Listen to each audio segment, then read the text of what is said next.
Pagkatapos ay lumipat ang eksena kung saan ang mga social network ay puno ng balita. Ang 1.8 bilyong tao na kinaladkad sa kabilang mundo ay nabawasan sa 70 milyon sa loob lamang ng 3 buwan. Nanganganib ang ekonomiya sa pagkamatay ng mga nakababatang henerasyon. Ang mga paaralan ng bansa ay nagsasara. At sa walang katapusang pagdadalamati sa mga magulang at kapatid sa buong mundo sa sakit. Sa isang lugar sa lungsod, mayroong isang mataba na nakaupo at nagbabasa ng balita sa kanyang telepono, ang kanyang damit at palakol ay puno ng dugo. Naiinis siya dahil pang-apat na round pa lang at napakaraming player na ang namatay, isinasaalang-alang silang mga kalunos-lunos na talunan. Ayon sa breaking news, biglang tumaas ang bilang ng mga namatay na dulot ng ibang mga manlalaro pagkatapos ng ika-4 na round. Libu-libong mga security camera ang nawasak, at ngayon ang lungsod ay walang batas sa gabi. Ang mga manlalaro na nagkakaisa laban sa gobyerno ay bumuo ng isang online na komunidad, at ang pagkabalisa ng mga mamamayan ay tumataas. Sumili ang ngiti sa mukha ni Mataba dahil alam niyang ganoon din ang gagawin nila kung naging player sila. Hinawakan ang kanyang palakol, inilagay niya ang kanyang telepono sa kanyang bulsa at tumayo, nagtatanong kung ano ang mali sa paggawa ng gusto natin bago mamatay, na inihayag na ito ang dahilan kung bakit hindi sila dapat na nasa ilalim ng labis na presyon sa lahat ng oras, na may mga paghihigpit at mga patakaran. Itinaas niya ang kanyang palakol at inatake ng malakas ang lupa, winasak ito, lahat ng galit na pinipigilan nila ay sumasabog. Natahimik ang Mataba at nagpasyang itigil ang pag-iisip tungkol sa bagay na iyon, dahil walang sinuman ang makahaharang sa kanyang daraanan. Sa isang mayabang na ngiti, ipinahayag niya ang kanyang sarili bilang isang manlalaro, mas mahusay kaysa sa iba. Napuno ng mga bangkay ang buong silid, nagsimulang tumawa ang Mataba, nagtatanong kung sino ang susunod niyang papatayin. Kahit medyo kinakabahan, masaya siya dahil ito ang unang beses na nakapatay siya ng tao sa katotohanan. Medyo iba ang pakiramdam sa naisip niya, wala siyang naramdaman, kaya inisip niya na ang dahilan ay dahil naranasan na niya ito sa 4th round. Medyo nagalit siya dahil isang stack lang ang nakuha niya bawat tao, dahil lahat ng napatay niya ay mga normal na tao. Ayon sa kanya, ang ika-4 na round ay mahusay at mas mahusay kaysa sa pangangaso ng mga halimaw dahil nakakuha siya ng bagong rune na tinatawag na Absorption Rune. Mapupuno ang bar kapag napatay niya ang mga kalaban, at kapag napuno ng buo ang bar, makakatanggap siya ng random na istatistika. Ang bilang ng mga puntos na natanggap ay proporsyonal sa antas ng kanyang kalaban. Binuksan ng Mataba ang pinto ng silid, nababalisa siya at gusto niyang pumatay ng mga manlalaro sa halip dahil makakakuha siya ng mas maraming stack mula sa kanila. Na may mausisang ekspresyon, kinuha niya ang kanyang mobile phone at naalala na may binanggit silang forum para sa mga manlalaro. Isang masasamang ngiti ang lumitaw nang pumasok sa isip niya ang ideya ng pagsali sa forum kasama ang mga manlalaro para pumatay ng iba dahil sa paraang iyon ay makakakuha siya ng mas maraming stack. Binuksan niya ang forum upang sumali sa forum ng mga manlalaro. Ito ang kauna-unahang online forum ng bansa upang tulungan ang mga manlalaro upang mabago nila ang mundo. Ang PCW Forum ay nagsasagawa ng mga interview upang tanggapin ang mga bagong miyembro upang matiyak na ang mga manlalaro lamang ang magiging bahagi ng komunidad. Bago sumali, kailangang ilagay ng Mataba ang kanyang personal na impormasyon, antas, klase at username sa kabilang mundo, ang pangalan ng zone na kinabibilangan, at ang round number bago matanggap para sa isang interview. Medyo naiinis ang Mataba dahil sobrang higpit ng forum, hindi lang personal na impormasyon ang kailangan niyang i-reveal kundi kailangan din siyang ma-interview. Wala siyang ibang pagpipilian kaya pinunan niya ang form, dahil sa paraang ito lamang siya makakakilala ng mga manlalaro. Kumpiyansa siya na hindi iisipin ng ibang mga manlalaro na mayroong isang manlalaro doon na pumapatay sa ibang mga manlalaro. Kinabukasan, sumunod sa utos, dumating ang Mataba sa isang establishmento. Ayon sa mensahe ng interviewer, kailangan niyang pumunta sa Welcome Cafe sa Wabo, Namyang, pagsapit ng tanghali at maaaring magsuot ng kahit anong gusto niya. Pinagmasdan niya ang karatula ng kafe, Ito ay tinatawag na welcome cafe. Nagsimula siyang mawalan ng pasensya dahil ang lugar na ito ay nasa gitna ng kawalan kung saan wala man lang dumaan na mga bus. Nagpasya siyang itigil ang pag-iisip tungkol sa bagay na iyon at buksan ang pinto ng kafe. Iniisip na patayin ng interviewer kung kumilos ito na parang tulala. Ang loob ng kafe ay maluho at mas sophisticado kaysa sa inaakala ng mataba. Sa isa sa mga mesa ay may 2 taong nag-uusap. Ang isa sa kanila ay isang lalaking may berdeng buhok at ang isa naman ay nakasuot ng pink na hood, na tanging mga customer. Nakuha ng mataba ang atensyon ng lalaki. Tumayo siya at nagtanong, "Ikaw ba ang dumating para sa interview para sa PCW?" Naglakad ang mataba papunta sa kanila at sinabing oo. Malumanay na tinanong ng interviewer kung ano ang kanyang username, na sinagot ng mataba, "Black Flame Dragon in Hand." Nagkamayan ang dalawa at nagpakilala ang lalaki bilang interviewer, at ang username niya ay myage30. Nagsimulang pagpawisan ang mataba sa pagtataka at nagtanong, "Manlalaro ka ba?" Natatawang tumango ang interviewer at binanggit na bagamat parang hindi, pero mag-30 na siya ngayong taon. Ipinakilala ng interviewer ang ibang manlalaro na nakasuot ng pink na hoodie bilang Little Cockle, na ipinaliwanag na siya at ang Black Flame Dragon in Hand ay maaaring maging mga kasamahan, kaya hiniling niya sa kanilang dalawa na batiin ang isa't isa. Bati ng mataba sa manlalaro at binalikan nito ang pagbati. Medyo naiinis siya nang makitang manlalaro din ang isang mahinang tulad nitong tao. Nang makaupo na sila, pinagmasdan ng mataba ang loob ng kafe at binanggit nito na tila hindi maganda ang takbo ng negosyo para sa kanila, dahil wala ring customer at wala ring empleyado. Na may isang tiwala ng ngiti, ang interviewer ay tumugon na ito ay isang liblib na lugar, ang dahilan kung bakit sila ay inuupahan ang lugar na ito para sa interview. Na-curious ang mataba, nagtatanong kung nasaan ang may-ari ng kafe. Mahinahong binanggit ng interviewer na sa kafe na ito ay may nakahain din na pagkain at nasa kusina ang may-ari at naghahanda ng pagkain. Lalong naging curious ang mataba at sinimulang pagmasdan ng mabuti ang kanyang paligid. Walang mga kamera sa kafe na ito. Habang nasasarapan si Little Cockle sa masarap na milkshake, panay ang tingin sa kanya ng mataba. Nang makitang walang mga kamera sa lugar na ito, kaya niyang patayin silang dalawa at makatakas ng walang nakakapansin. Nagpasya siyang kumalma dahil hindi niya kayang patayin ang dalawang ito at umalis sa lugar. Ilang segundo ang lumipas at tinanong niya, "Hindi ba tayo mag-interview?" Magiliw ng ngiti ang sagot ng interviewer na naghihintay sila ng ibang tao na hindi pa dumarating. Gagawin nila ang interview pagdating niya. Medyo nainis ang mataba nang malaman niyang may isa pa. Na may kalmadong tanong ng mataba kaya 3 tao ang i-interviewan. Sumagot naman ang interviewer na oo, medyo lumampas na sa ipinangakong oras, kaya maghintay pa tayo ng kaunti. Maya-maya lang, may lalaking may itim na buhok na nagsimulang lumapit sa kafe. Natuon ang atensyon ng interviewer sa kanya at sinabihan ang mataba na dumating na siya. Pumasok ang lalaki sa kafe. Tumayo ang interviewer at kinakabahang tinanong kung nandito siya para sa interview. Sumagot naman ang lalaki at tinanong ng interviewer kung ano ang kanyang username. Sumagot ang lalaki na ito ay Blackside. Nang marinig ito, nanlaki ang mga mata ng interviewer sa tuwa. Itinapat niya ang kanyang mga kamay sa kanyang bibig at hindi maiwasang makaramdam ng paghanga. Ilang araw bago iyon, nagsagawa ng online meeting. Ang presidente ay isang lalaking nakasuot ng salamin, ngumiti at tinanggap sina Yami at Pop Earring. Si Yami ang babaeng itim ang buhok, ipinakita ang kanyang paghanga sa Pangulo. Nandoon lahat ng members maliban kay Jam.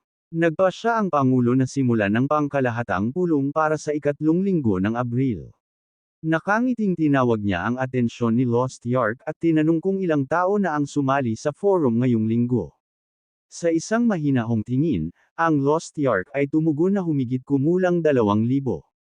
Masaya ang Pangulo dahil nadagdagan sila kumpara noong nakaraang linggo.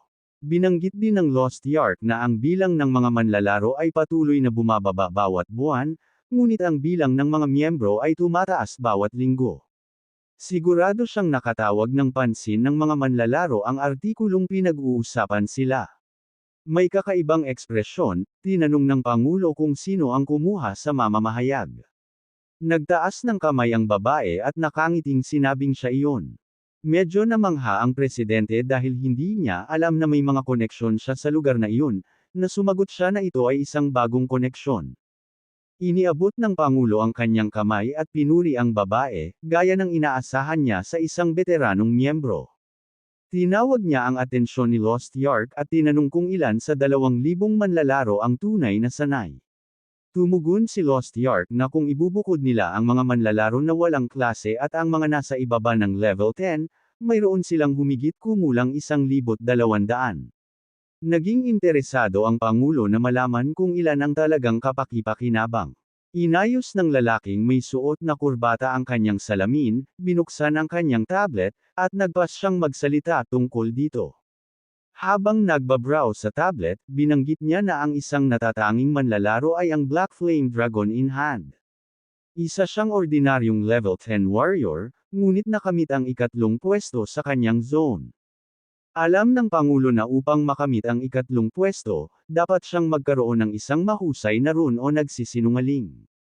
Binanggit ng lalaking nakakurbata na sapat na siyang mapili bilang kandidato para sa isang executive position. Naisip ng Pangulo na tama siya at tinanong kung mayroon pang ibang kapaki-pakinabang na manlalaro.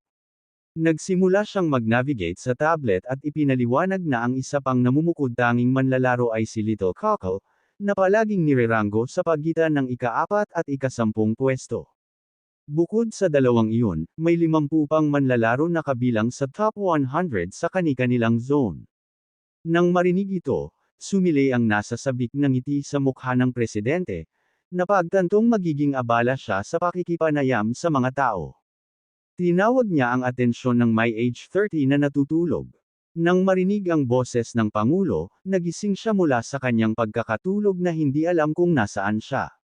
Ang Pangulo, na halatang galit, ay nagtanong kung siya ay natutulog at kung ano ang kanyang ginawa kagabi na siya ay nakatulog na. Ayaw niyang makarinig ng mga dahilan, binibigyan siya ng utos na pangasiwaan ang 50 interview para sa susunod na pagpupulong, na binyantaan siya na kung hindi siya magtagumpay, isa pang mataas na antas na kandidato ang maaaring pumalit sa kanya. Kalahating tulog pa, nangako ang may age 30 na tutuperan ang gawain. Tinanong ng Pangulo ang Lost Yark kung nakipag-ugnayan siya sa Black Side. Inilabas ni Lost Yark ang kanyang telepono at may mahinang boses na sumagot na ipaalam niya kaagad kung nangyari iyon. Napabuntong hininga ang Pangulo. Para sa kanya ay nakakahiya dahil bibigyan niya agad siya ng executive position kung sasali lang siya. Tinanong niya si Yami kung maaari niyang hilingin sa mga mamamahayag na magsulat ng higit pang mga artikulo dahil naniniwala siya na kakailanganin nila ng higit pang marketing upang subukang makuha ang Black Side na sumali sa kanila. Nakangiting sagot niya na hanggat may pera, lahat ay posible.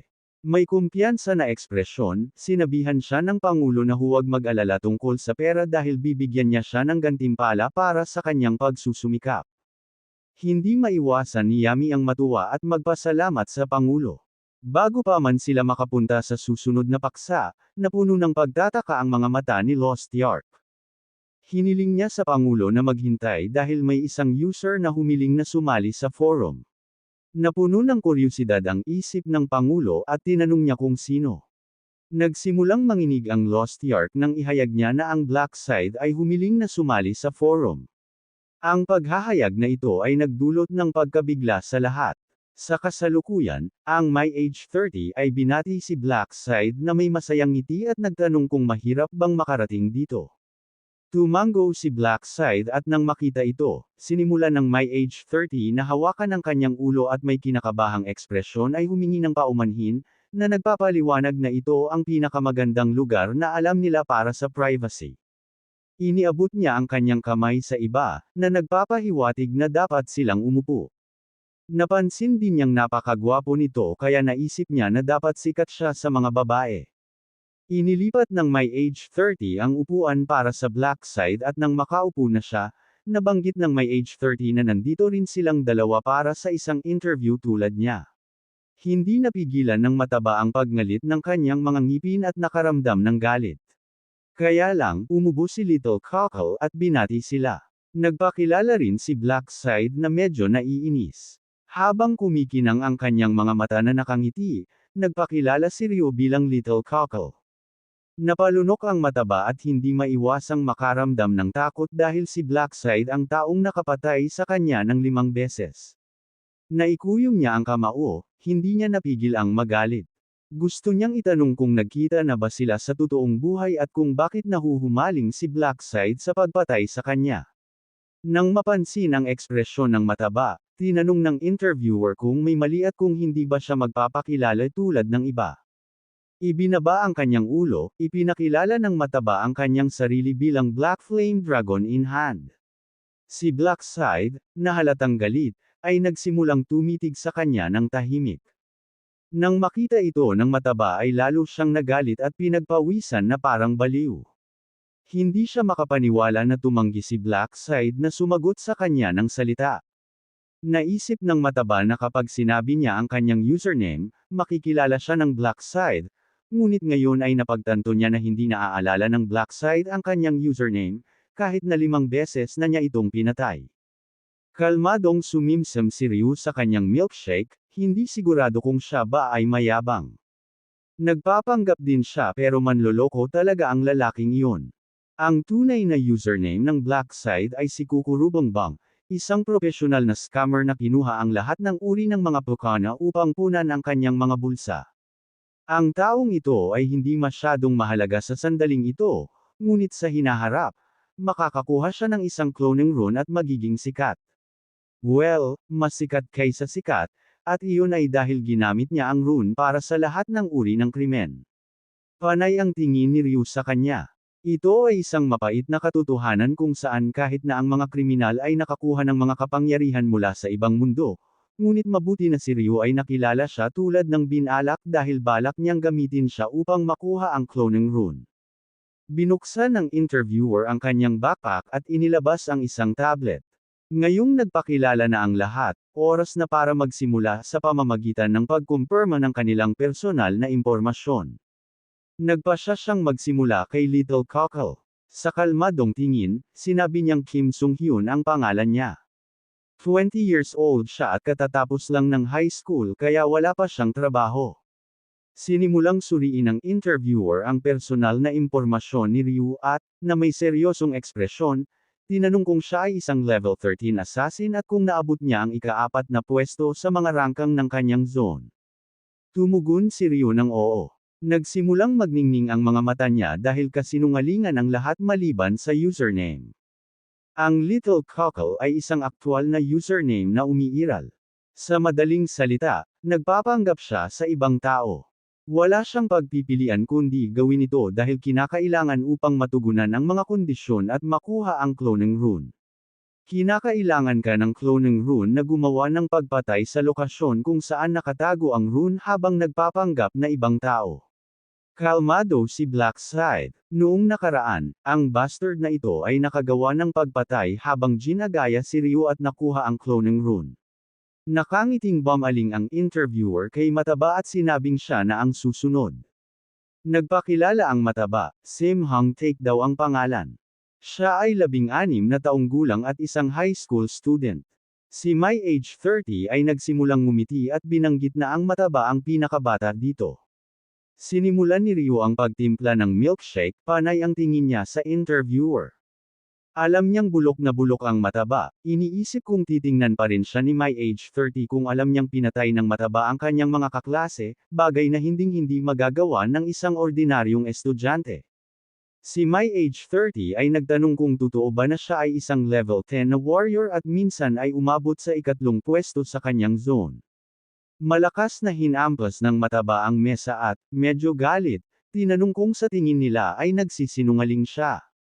Medyo kinabahan ng interviewer at humingi ng paumanhin sa pagkakasala sa kanya, ipinaliwanag na bahagi lamang ito ng proseso. Si Blackside naman, sa isang mapagmataas na ekspresyon, ipinakilala niya ang kanyang sarili bilang Kim In-hong, 28 taong gulang, isang fund manager. Sinabi niya na hindi pa siya natalo sa unang pwesto sa kanyang zone at nasa level 30 siya. May kumpiyansa, inisip niya na alam na nila na ang kanyang klase ay Grim Reaper at nagtanong, ano pa ang kailangan mong kumpirmahin? Si My Age 30 ay medyo kinabahan at, na may pilit ng ngiti, sinabing wala ng mga katanungan pa. Si Ryu, na kumakain ng strawberry noong mga oras na iyon, ay nagsimulang tumitig kay Kim In-hong. Alam niyang nagsisinungaling ang bastos na ito. Hindi siya fund manager kundi isang fraud manager. Ngayon ay binalak niyang gamitin ang username na Blackside para humiram ng pera sa ibang mga manlalaro. Inilagay ng interviewer ang tablet sa mesa at, pagkatapos kumpirmahin ang kanilang pagkakakilanlan, ipinaliwanag na oras na upang simulan ang interview. Gusto niyang malaman kung bakit gusto nilang sumali sa PCW, simula kay Ryu. Nang may kaba, ipinaliwanag ni Ryu na delikado ang mundo ngayon at natatakot siyang lumabas mag-isa. Dahil dito, naisip niya na masarap makasama ang ibang mga manlalaro. Tapos ang mataba naman. Kinabahan siya dahil hindi niya masabi na nandoon siya para pumatay ng mga manlalaro. Naikuyom niya ang kanyang mga kamao at sinabing nandoon siya para sa parehong dahilan ni Ryu, na ipinaliwanag na hindi siya maaaring pumasok sa paaralan at nag-aalala tungkol sa susunod na round. Bumaling si My Age 30 kay Kim In-hong at tinanong kung bakit gusto niyang sumali sa PCW. Sa mayabang na ekspresyon, sumagot si Kim na nag-sign up siya dahil nakita niyang mayroong isang forum.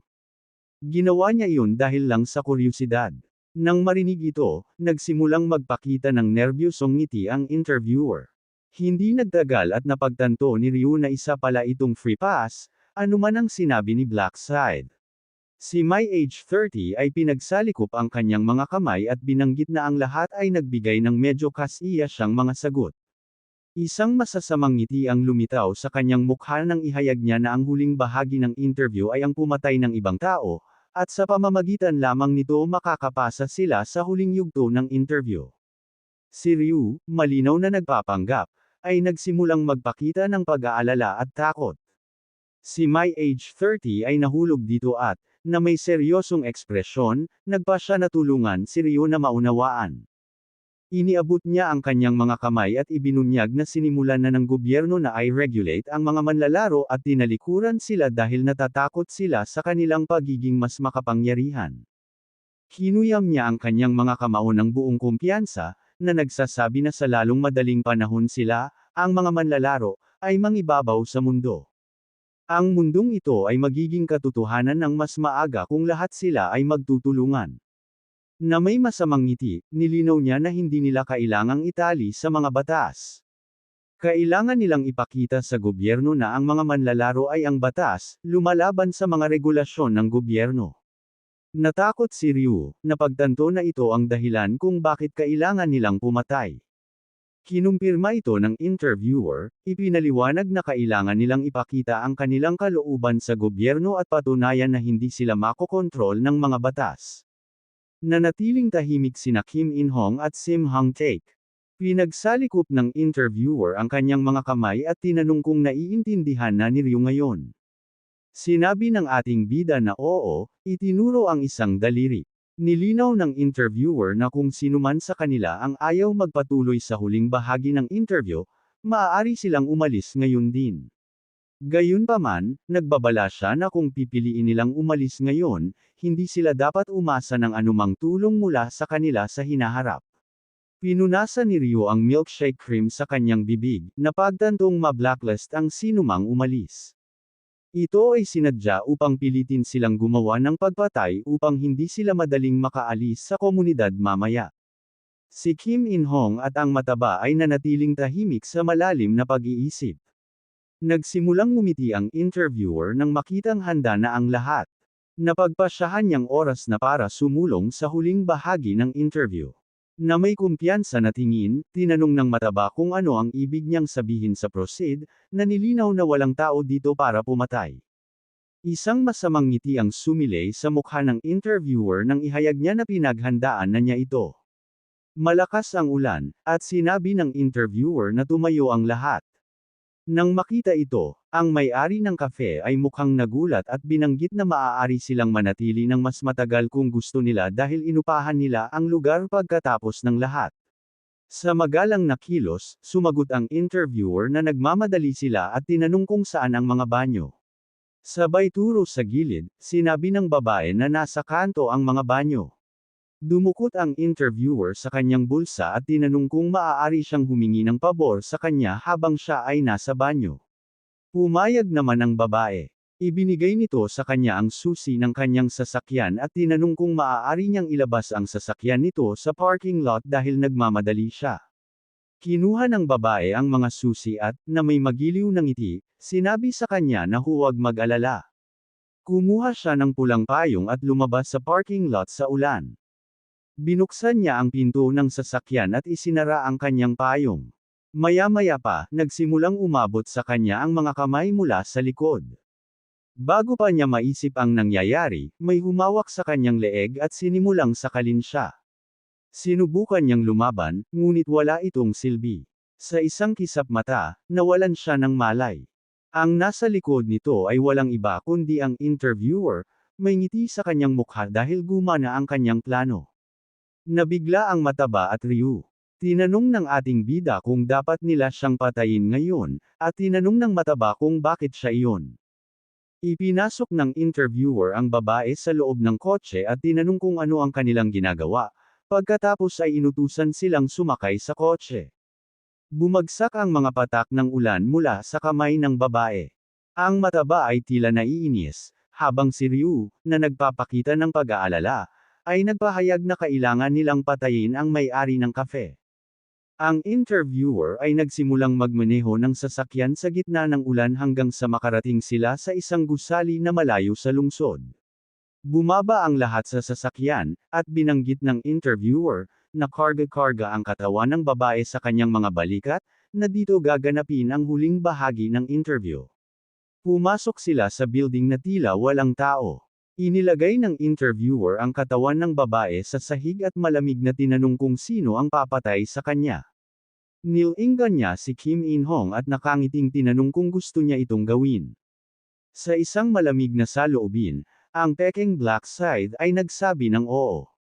Pero maya-maya lang, may nakakuha ng atensyon nila. Hinihiling sa kanila na maghintay ng ilang sandali, si Ryu yun. Lumingon ang interviewer, nag-usisa, at tinanong kung ano ang gusto niya.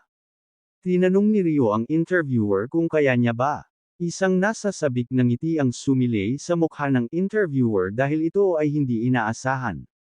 Hindi niya ito inasahan mula kay Ryu dahil parang nahihiya siya. Nilingan niya si Kim In-hong at tinanong kung si Ryu na lang ang pumalit sa kanya. Tumugon si Black Side ng sure bilang pagsang-ayon, na nagpapakitang wala siyang pakialam.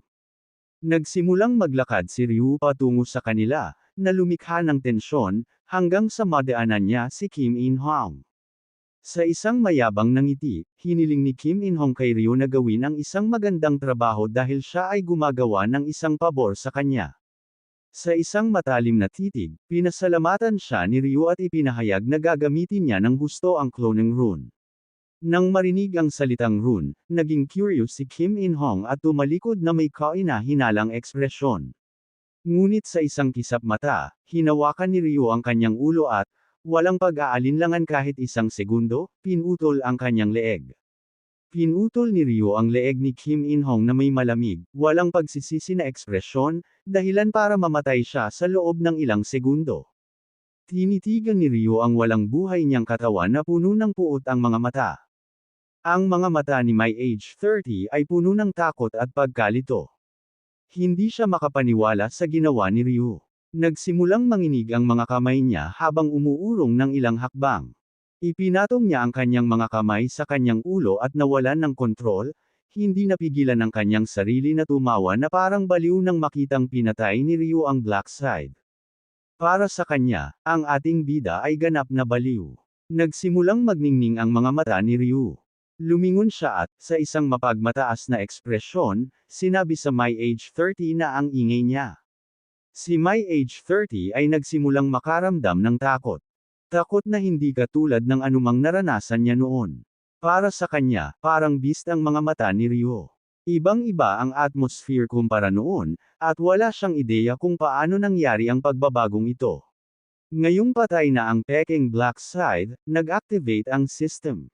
Nakagawa si Ryu ng pagpatay habang nagpapanggap na isa pang manlalaro, tinutupad ang mga kondisyon sa pag-activate at sa gayon ay ibinunyag ang nakatagong rune na kilala bilang cloning rune sa kanilang kasalukuyang lokasyon.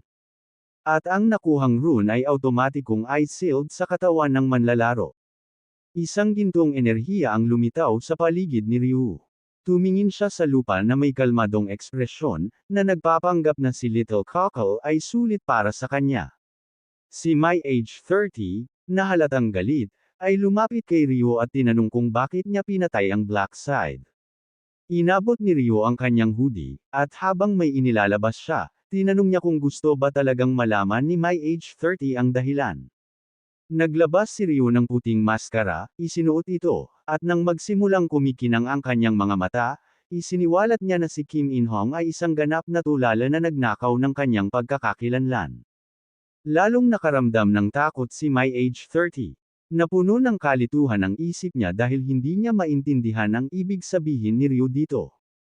Pagkatapos magsuot ng maskara, nagsimulang maglakad si Ryu patungo sa may-ari ng kafe, na walang malay sa sahig. Si My Age 30 ay nabalisa.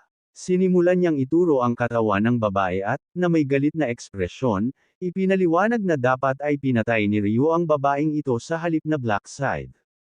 Lumapit si Ryu sa babae, yumuko, at habang pinupulot ang isang trash bag mula sa lupa, tumugon siya na ang Black Side ay basura, tulad ni My Age 30. Pagkatapos, maingat, inilagay niya ang trash bag sa ibabaw ng ulo ng babae. Naikuyom ni My Age 30 ang kanyang kamao at, na may galit na galit, hiniling na malaman kung ano ang sinabi ni Ryu, nang ahas siyang ulitin iyon. Matapos ilagay ang trash bag sa ulo ng may-ari ng kafe, tumayo si Ryu nang walang sinasabi ni isang salita. Nagsimulang magningning sa puot ang mga mata ni My Age 30 habang inilalabas niya ang kanyang sandata, dahilan upang lumitaw ang isang malakas na gintong espada sa kanyang kamay. Nang makita ito, inabot ni Ryu at sinimulang ipatawag ang kanyang sandata, gumawa ng isang madilim na enerhiya na nahubog at nag-transform dito. Natuon ang atensyon ni My Age 30 dito kaya medyo nataranta at nagulat siya. Inilabas ni Ryu ang kanyang side, lumingon sa kanya, at sa isang matalim na tingin, inulit muli na ang My Age 30 at Kim In-hong ay basura.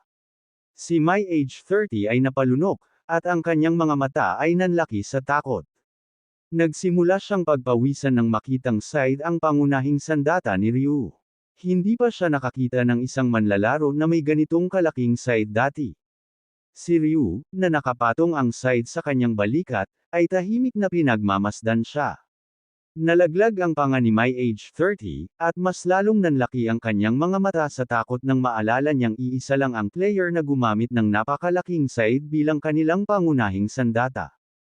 Naalala niya na dati nang binanggit ni Ryu na ninanakaw ni Kim In-hong ang kanyang identity.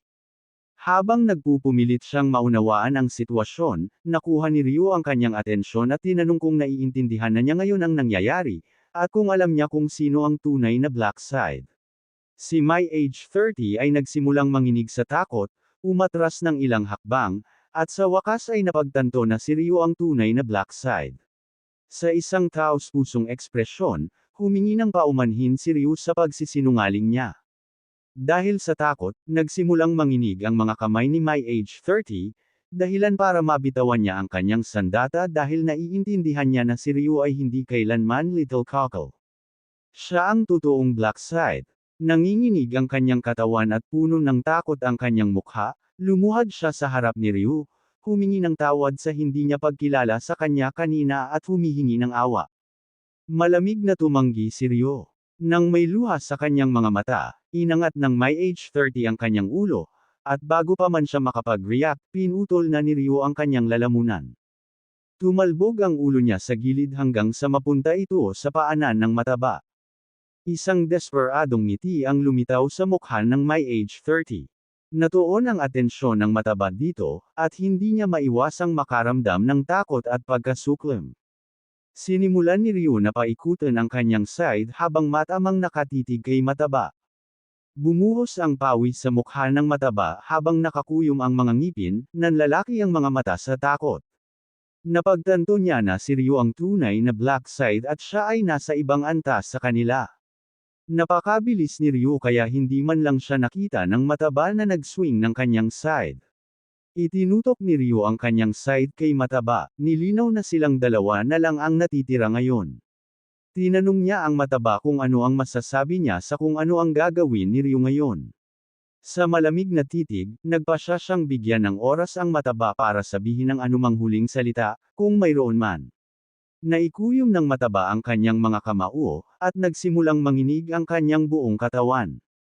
Hindi siya magsasabi ng isang bagay na halatang namamaalamo sa kanyang buhay, ngunit may isang bagay na nais niyang itanong kung sakaling magkaroon siya ng pagkakataon.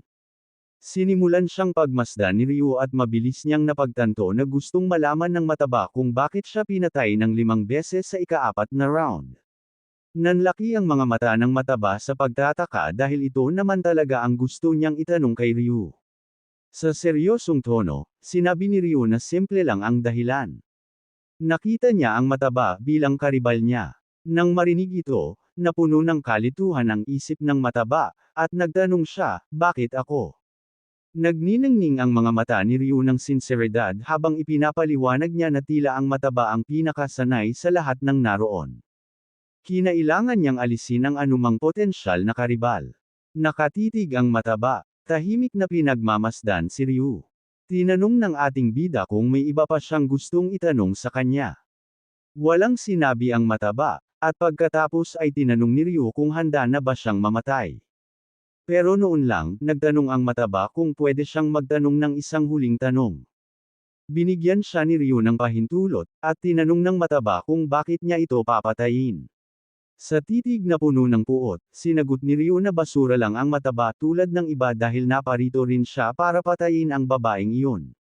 Ipinatong ng mataba ang kanyang kamay sa kanyang dibdib at habang hingal na hingal ay sinabi niyang wala siyang kinalaman dahil wala pa siyang ginagawa.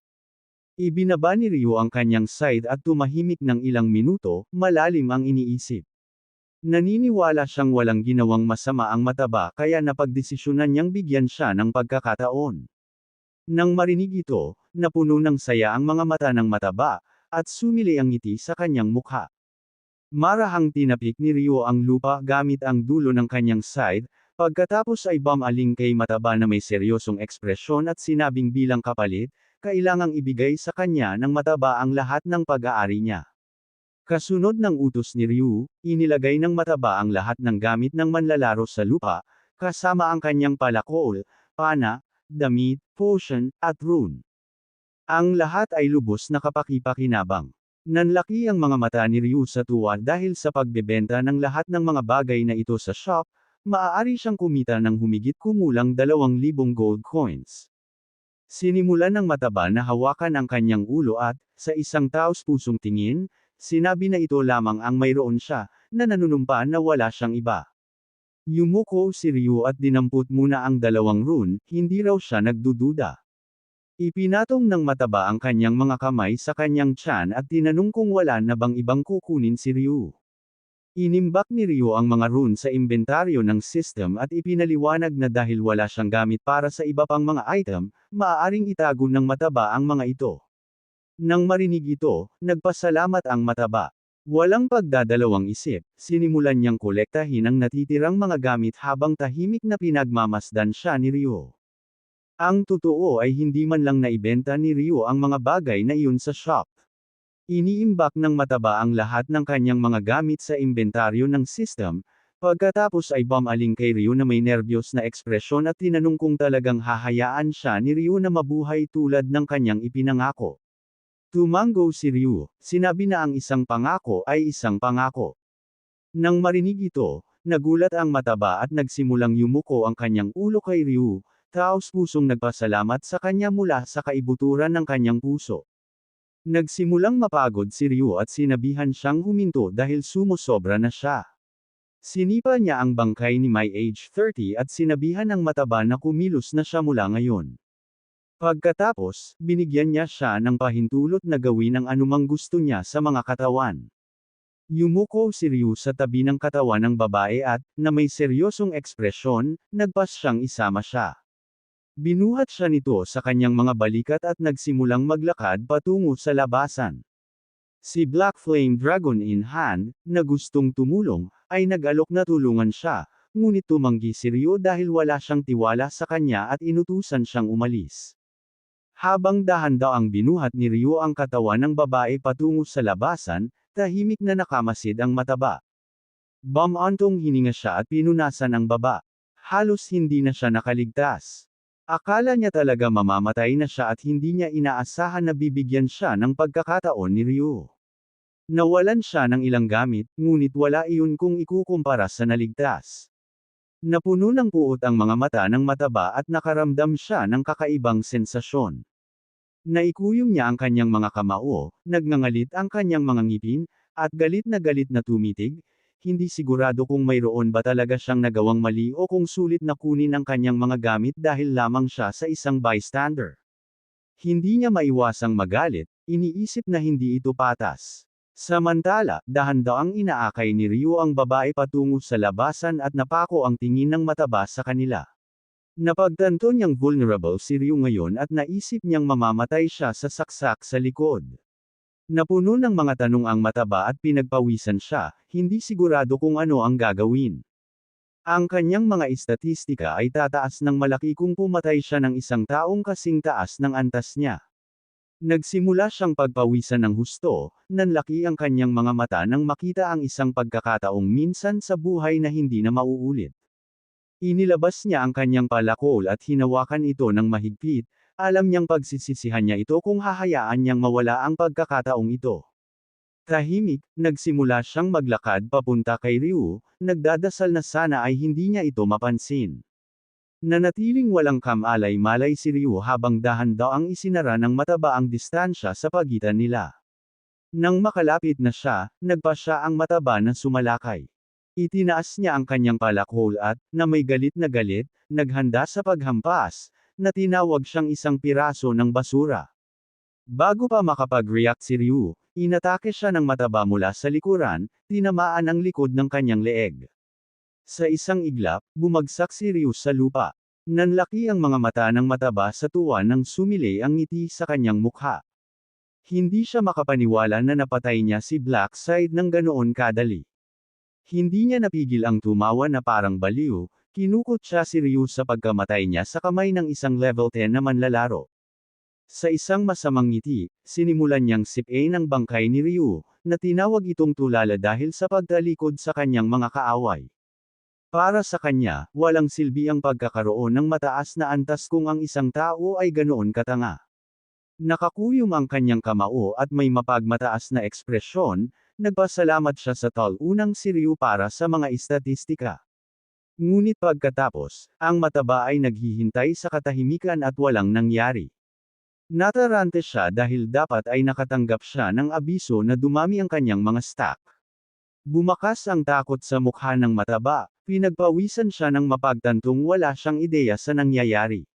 Lumitaw si Ryu sa likod niya at, na may nakamamatay na tingin, tinanong kung ano ang iniisip ng mataba na nangyayari. Sa sandaling marinig niya ang boses ni Ryu, nagbago ang ekspresyon ng mataba, nawala ang kanyang mayabang na ngiti, at napalitan ng takot nang mapagtanto niyang nagulo siya.